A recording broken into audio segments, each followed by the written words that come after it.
A controversial visit to El Paso tonight by border czar Tom Homan, drawing protests to the UTEP campus, but his supporters also showed up just as fired up to hear what he had to say. Good evening, everyone. I'm Harry Parker. As always, this is ARC El Paso. Every weeknight, we break down the issues that matter, and we give you guys the context to understand the stories shaping our life here in the borderland. Tonight, emotions running high at UTEP. I was outside the event getting a look at the scene, and our good friend Julia Spencer was inside, getting us updated in real time as everything got underway, as she heard from supporters and listened to Tom Homan himself. That's off the top.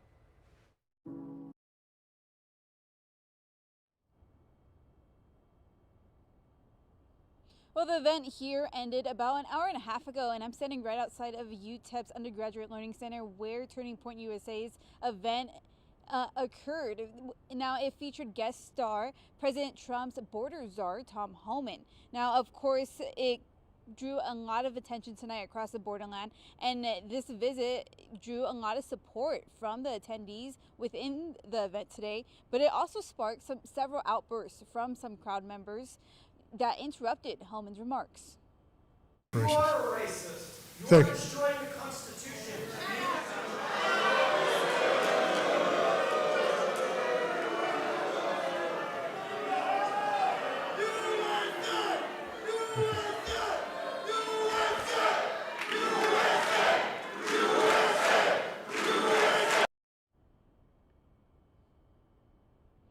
Border czar Homan spoke on a range of topics, including border security, cartel activity, and immigration policy. However, it didn't go uninterrupted. Some attendees interrupted Homan while he was speaking, calling him a racist, a liar, and a traitor. The outburst was quickly drowned by boos and chants from the crowd. Homan later went on to say he visited the border on Tuesday and described what he saw as a stark contrast to the Biden administration's approach. Homan also pointed to past conditions of El Paso, claiming that during the previous surges, Border Patrol agents were pulled entirely to the front lines.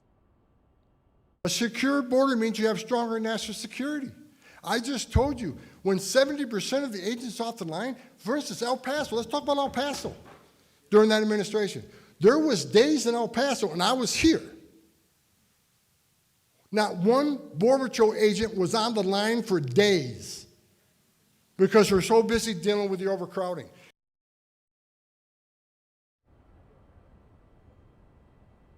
Now, Homan eventually opened up the floor to questions from students as well as other attendees of tonight's event. Now, some of those questions included topics such as ICE enforcement, racial profiling, and holding agents accountable during those immigration raids. Well, Julia, thanks so much for your reporting here. I'm curious, you mentioned quite a few topics there: ICE enforcement, racial profiling. What were some of his answers when he was pressed by the audience on those?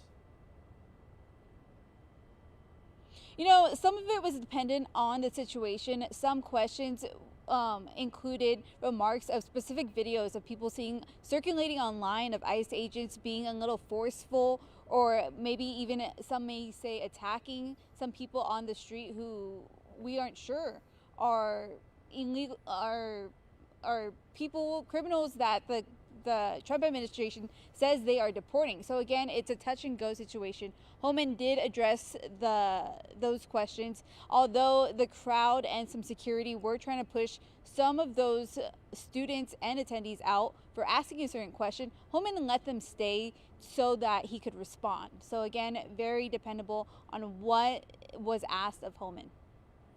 Well, Julia, thanks so much for your reporting. Thanks for sticking out there for the rest of the night. Really appreciate it.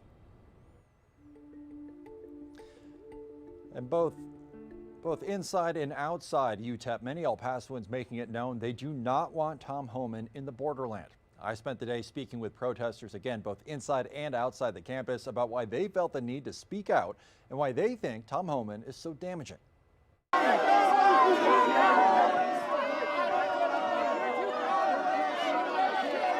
Anger today. I do not like the guy. I do not like the administration he comes from. Him coming to UTEP is an extreme overreach and is frankly very insulting. Many people demonstrating outside of UTEP this afternoon, followed by dozens of protesters at Leech Grove on the UTEP campus this evening. The turnout all ahead of White House border czar Tom Homan's visit to UTEP. Many I spoke with saying Homan is a figure of violence and hatred towards immigrant communities like El Paso's. He is the one that has authorized the type of tactics that we see not only here in El Paso, but across the nation. Believe he works for the organization that's sending masked criminals out to grab people off the street and to whisk them away. They're disappearing people. Protesters, activists, and students tell me Homan's visit to the city is unacceptable. They think they could constantly disrespect us. They think they could constantly disrespect the community and the people that live here. A slap on the face of this community. Today's protests follow a similar gathering on UTEP's campus last night. The message we heard most of all is to those who are afraid to protest. These demonstrators say they're there for you. We are also a predominantly Mexican American community, and to threaten us, all of us are subject to this kind of treatment. Well, despite the emotion you heard there from both people outside the auditorium where Homan spoke and also inside from both sides of the aisle, whether they were there to support him or there to protest him, despite those high emotions, everything went along peacefully.